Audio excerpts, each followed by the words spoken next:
Assalamualaikum warahmatullahi wabarakatuh. Perkenalkan, nama saya Mia Alfiana dari kelas 8A Pendidikan Bahasa dan Sastra Indonesia. Di sini saya akan mempresentasikan hasil tugas saya, yaitu psikolinguistik. Yang pertama yaitu pengertian psikolinguistik.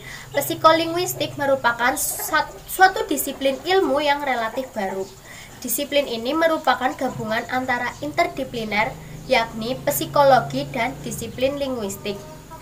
Emon Beck dalam tarikan 1985 halaman ketiga berpendapat bahwa psikolinguistik adalah suatu ilmu yang meneliti bagaimana sebenarnya para pembaca atau pemakai bahasa membentuk atau mengerti kalimat-kalimat. Selanjutnya, sejarah psikolinguistik. Pada tahun 1950, tokoh George Méliès dan Charles Oakwood memunculkan ilmu yang baru dalam bidang yang dikaitkan dengan studi bahasa secara psikologis. Selanjutnya, pada tahun 1951, John Carroll, James Chankis, Garpe Méliès dan teman-temannya membahas hubungan antara psikologi dan linguistik yang disponsori oleh The Social Science Research Council di University Cornell. Selanjutnya, pada tahun 1953, John Carroll dan kawan-kawan bersama 3 peneliti dan 5 mahasiswa mengadakan seminar di University Indiana. Yang ketiga, objek psikolinguistik. Objek penelitian mengkaji bahasa yang berproses dalam jiwa manusia. Sesuatu yang berproses dan jiwa manusia itu lebih tepat apabila dikaitkan dengan pendekatan psikologi. Jadi, objek psikolinguistik yaitu psikologi dan linguis yang kemudian digabungkan dalam wujud psikolinguistik. Yang keempat, pendekatan psikolinguistik. Pendekatan yang digunakan adalah pendekatan gabungan antara psikologi dan linguistik. Pendekatan ini hanya dapat dilakukan melalui fenomena yang terjadi pada diri manusia. Contohnya, seseorang yang sedang bahagia. Perwujudan bahasa akan berbeda dengan orang yang sedang marah.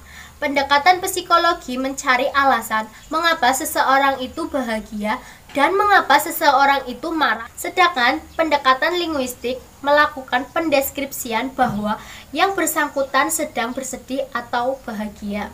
Selanjutnya, keterkaitan bahasa berpikir dan inteligensia. Bahasa dan berpikir tentu memiliki kaitan erat, sebab seseorang tidak mungkin dapat berpikir apabila seseorang bersangkutan ini tidak memiliki rasa bahagia.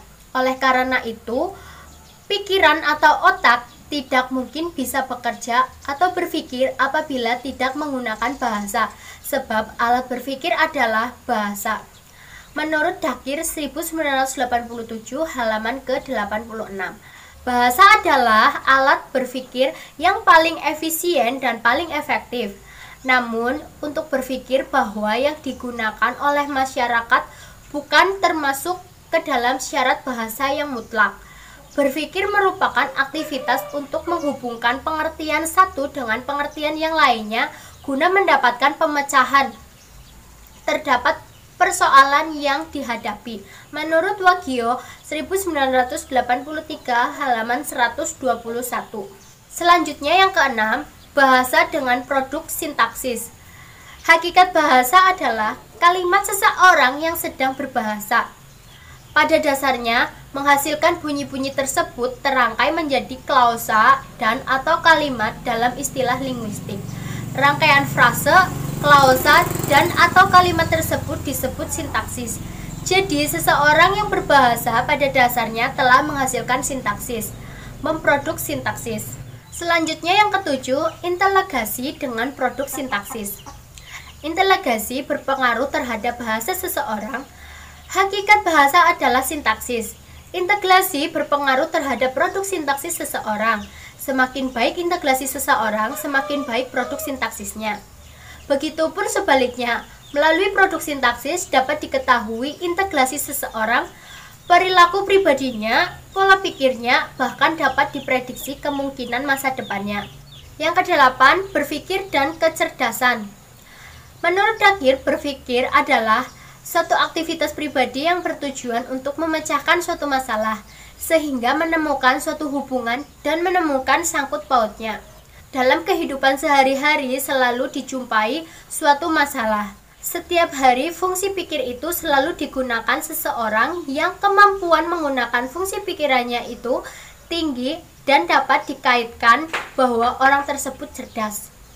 Dalam hal ini, seseorang yang hanya dapat memecahkan masalah dengan cepat namun tidak tepat, belum dapat dikategorikan sebagai orang yang cerdas. Yang kesembilan, yaitu bahasa dan kalimat. Fungsi bahasa pada hakikatnya sebagai alat komunikasi sosial. Pengertian bahasa dapat diambil. Fungsi bahasa dapat diambil dari pendapat Chomsky yang mengatakan bahwa bahasa adalah kumpulan kalimat yang terdiri dari atas deretan yang mengandung makna. Menurut Suhardi 1985 halaman ke-9. Dengan demikian, orang yang menggunakan bahasa sebagai alat komunikasi sosial berarti tidak lepas dari kegiatan menyusun dan merangkai kalimat sehingga membentuk suatu pembicaraan atau wacana. Lebih tegas lagi, dapat dikatakan bahwa berbahasa adalah hakikatnya menggunakan kalimat. Menyusun dan perangkaian kalimat yang baik dan benar merupakan penguasaan yang baik dan benar, pendaharaan kata, serta unsur supersegmental dan akan mencerminkan penguasaan bahasa dengan baik dan benar. Yang ke-10, bahasa dan berpikir. Alat berpikir yang utama adalah bahasa, termasuk juga simbol-simbol yang lainnya. Dengan bahasa, seseorang dapat bertukar pikiran dengan orang lain dan dapat mengerti jalan pikiran orang lain. Lingevel berkata bahwa perkembangan bahasa itu tidak sama dengan perkembangan berpikir dan perkembangan rohani lainnya, tetapi sangat erat hubungannya. Effendi 1971 halaman 216, seseorang yang dalam perkembangannya mempunyai penyakit berbahasa berarti juga mempunyai penyakit pikiran. Muller dalam Cheshire 1987 pada halaman 167. Hubungan antara bahasa dan berpikir sangat erat. Sulit untuk memperkatakan soal bahasa tanpa menyebutkan soal pikiran dan berpikir. Yang ke-11 yaitu pengertian dan fungsi bahasa. Bahasa merupakan lambang dari bunyi yang dihasilkan oleh alat ucap manusia yang berfungsi arbitrer dan konvensional. Fungsi bahasa diantaranya adalah sebagai alat komunikasi dan sebagai alat untuk berpikir. Hampir semua manusia dapat menggunakannya. Dalam kaitannya dalam fungsi bahasa untuk berpikir, kemampuan seseorang dalam menyelesaikan masalah dengan cepat dan tepat berarti menandakan bahwa orang tersebut mampu berpikir dengan baik dan mampu menggunakan bahasa dengan baik. Yang ke-12 yaitu psikologi kalimat. Psikologi kalimat terdiri dari 3. Yang pertama, kalimat berputar-putar. Apabila ada seseorang berbicara, kalimatnya berputar-putar sehingga pendengar mengalami kesulitan untuk menangkap inti pembicaraan. Yang demikian biasanya lancar dan tidak terputus-putus, tetapi tidak maknanya bagi pendengar atau berisi semantik yang sangat minim. Orang yang mengalami gejala demikian ini dimungkinkan mempunyai luka pada otak kiri bagian belakang. Selanjutnya, yang kedua ada ragam gramatikal. Dalam kehidupan sehari-hari banyak dijumpai adanya seseorang yang pada waktu berbicara di dalamnya banyak kalimat yang tidak gramatikal. Apabila dihubungkan dengan otak, hal demikian ini menandakan bahwa orang tersebut mengalami luka atau sakit pada bagian depan otak pada sebelah kirinya. Hal ini sesuai dengan hasil pertemuan Dr. Paul Broca. Hasil penemuan Dr. Paul Broca menyebutkan bahwa luka dan sakit pada bagian depan anterior otak sebelah kiri manusia akan mengakibatkan artikulasi kata yang kurang terang. Selanjutnya, kalimat menyakiti hati. Seseorang yang apabila berbicara kalimat-kalimat banyak menyakiti hati pendengarnya mendapatkan bahwa orang tersebut mengalami gangguan emosi. Hal yang demikian tidak terkecuali bagi mereka yang Apabila berbicara, pembicaraan senantiasa menyebabkan orang lain untuk selalu ingin mengikuti pembicaraannya. Orang yang demikian ini selain pandai dalam menyusun kalimat gramatikal atau benar, juga pandai dalam pengaturan gaya, baik gaya bahasa maupun gaya bicaranya. Selanjutnya, perkembangan bahasa. Secara berurutan, perkembangan bahasa anak adalah sebagai berikut. Yang pertama, usia 1-6 tahun, anak dapat menyusun pendapat positif, misalnya menyangkal. Misal, Bapak tidak makan. Yang kedua, usia 2-3 tahun ke atas, anak dapat menyusun pendapat seperti yang pertama, kritikan, ini tidak baik. Yang kedua, keraguan-keraguan, yaitu contohnya barangkali, mungkin, bisa jadi. Hal ini terjadi apabila anak mudah menyadari akan kemungkinan kehilafannya. Yang ketiga, menarik kesimpulan analogi. Contohnya seperti anak melihat ayahnya yang sedang tidur karena sakit. Pada waktu lain, anak melihat ibunya tertidur, dia mengatakan bahwa ibunya tertidur karena sakit. Selanjutnya yang ke-14 yaitu asal mula bahasa manusia. Nah, asal mula bahasa itu sehingga dapat berkembang dengan berbagai ragam seperti sekarang ini. Para linguis banyak yang berhipotesis bahwa manusia itu pada mulanya adalah satu, karena manusia semakin lama semakin berkembang, baik dalam kualitas maupun kuantitas, serta manusia itu memiliki kecenderungan untuk selalu berpindah-pindah tempat. Maka bahasa itu menjadi berkembang seperti pada saat ini. A. Dalam perkembangannya, orang-orang yang berbahasa A berkembang biak sehingga sebagian ada yang pindah ke daerah B dan sebagian yang lain pindah ke daerah F dengan kondisi bahasa yang sedikit berbeda dengan daerah A, namun masih dapat saling mengerti. Kondisi semacam ini harus berlanjut seperti akhirnya orang yang berbeda pada daerah E dan I, orang-orang yang berbeda daerah A, B, dan C, atau orang-orang yang berbeda dari daerah A, F, dan G misalnya, dapat saling berhubungan atau berkomunikasi. Namun demikian, orang-orang yang sudah berada di daerah I dan di daerah E sudah tidak saling mengerti bahasa yang dipakainya.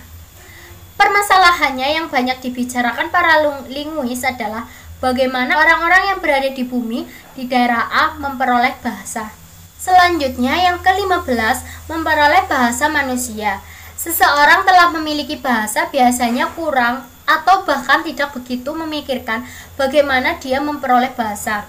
Masalah pemerolehan bahasa manusia ini juga termasuk salah satu kajian psikolinguistik. Permasalahan pemerolehan bahasa ini tidak jauh beda dengan aliran dalam psikologi tentang pendidikan anak. Dalam psikologi ada aliran nativisme, empirisme, dan konvergensi. Nativisme merupakan bahwa pendidikan anak itu tidak perlu lagi, sebab pada dasarnya anak itu telah memiliki kemampuan sejak lahir. Kemampuan itu termasuk karena faktor keturunan dan bukan karena faktor lingkungan atau pendidikan. Aliran empirisme lain lagi pendapatnya. Kelompok ini mengatakan sesuatu yang justru bertolak belakang dengan pendapat kelompok nativisme. Aliran ini berpendapat bahwa para aliran dalam proses pembentukan kemampuan anak ini sangat besar. Seorang bayi yang lahir bagaikan kertas putih. Kemampuan bayi itu dapat kita bentuk sesuai dengan kemampuan dan keinginan kita. Seperti kertas putih, dapat kita tulis apa saja sesuai dengan keinginan kita. Dalam hal ini, faktor keturunan itu diabaikan oleh kelompok empirisme.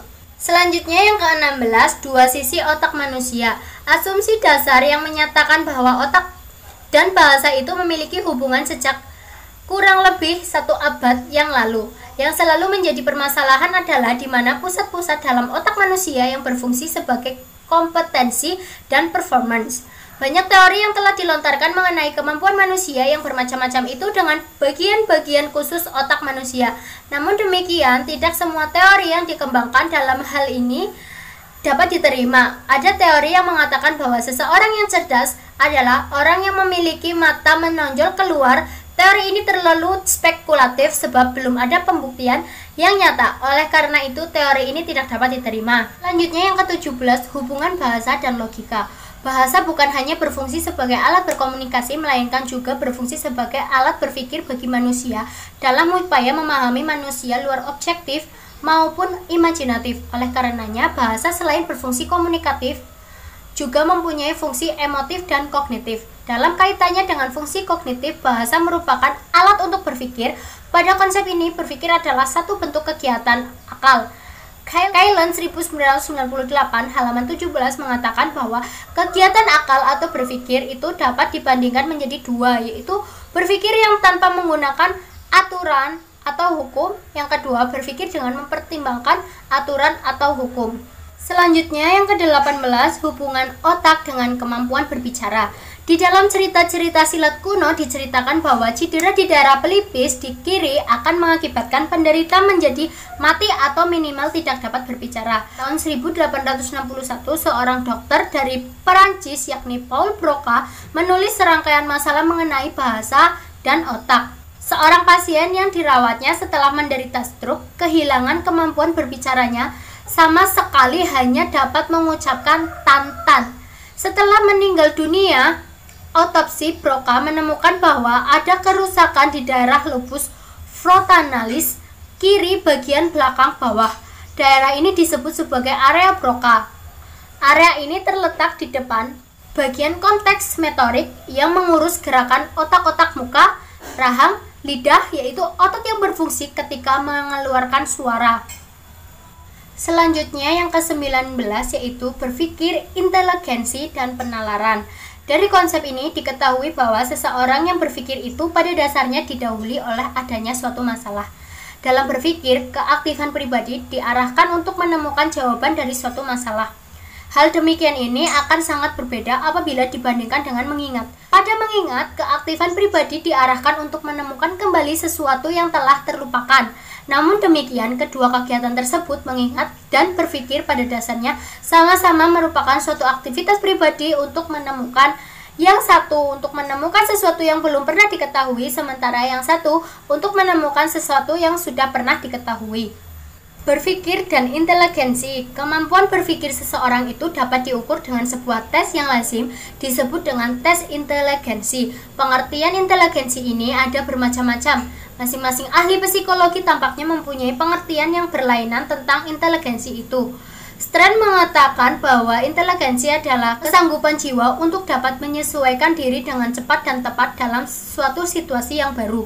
Selanjutnya, penalaran. Penalaran generasial adalah penalaran yang mendasarkan diri pada kebenaran yang terdapat pada anggota kelas atau kelompok tertentu. Kebenaran yang dijumpai dari anggota suatu kelas atau kelompok biasanya digunakan untuk menyimpulkan karakter suatu kelas atau kelompok. Selanjutnya yang ke-20, penalaran merupakan hasil pikiran yang diperoleh melalui operasi yang prosedural. Penalaran merupakan hasil pikiran yang diperoleh melalui operasi yang prosedural. Tiap-tiap tindakan penalaran akan menampilkan hasil penalaran dan jenis ekspresi yang berbeda-beda.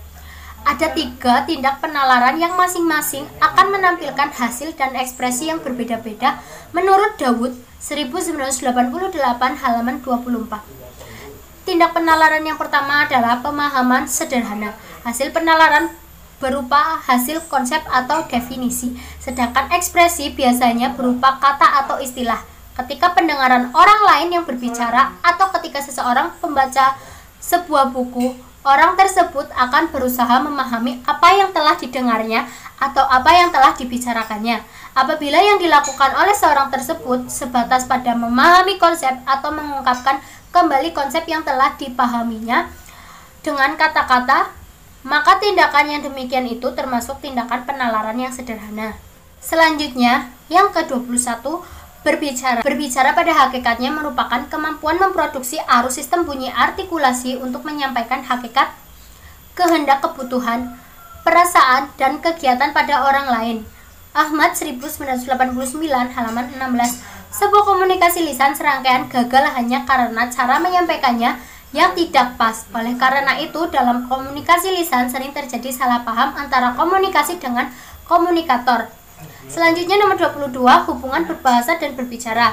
Keterampilan berbahasa memiliki 4 keterampilan pendukung, yakni keterampilan menyimak, keterampilan berbicara, keterampilan membaca, dan keterampilan menulis. Apabila seseorang telah memiliki 4 keterampilan tersebut, maka orang tersebut dapat dikatakan telah memiliki keterampilan berbahasa secara ideal.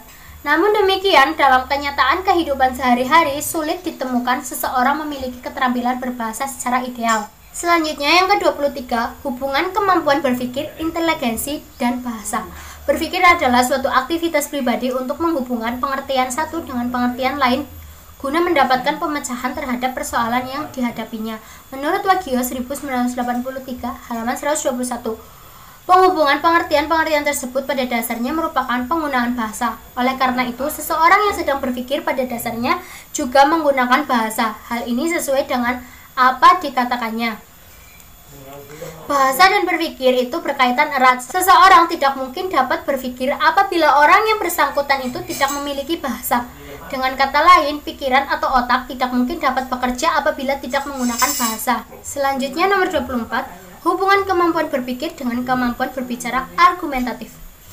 Sering dijumpai dalam kehidupan sehari-hari seseorang yang pembicaraannya kurang teratur dan kurang sistematis.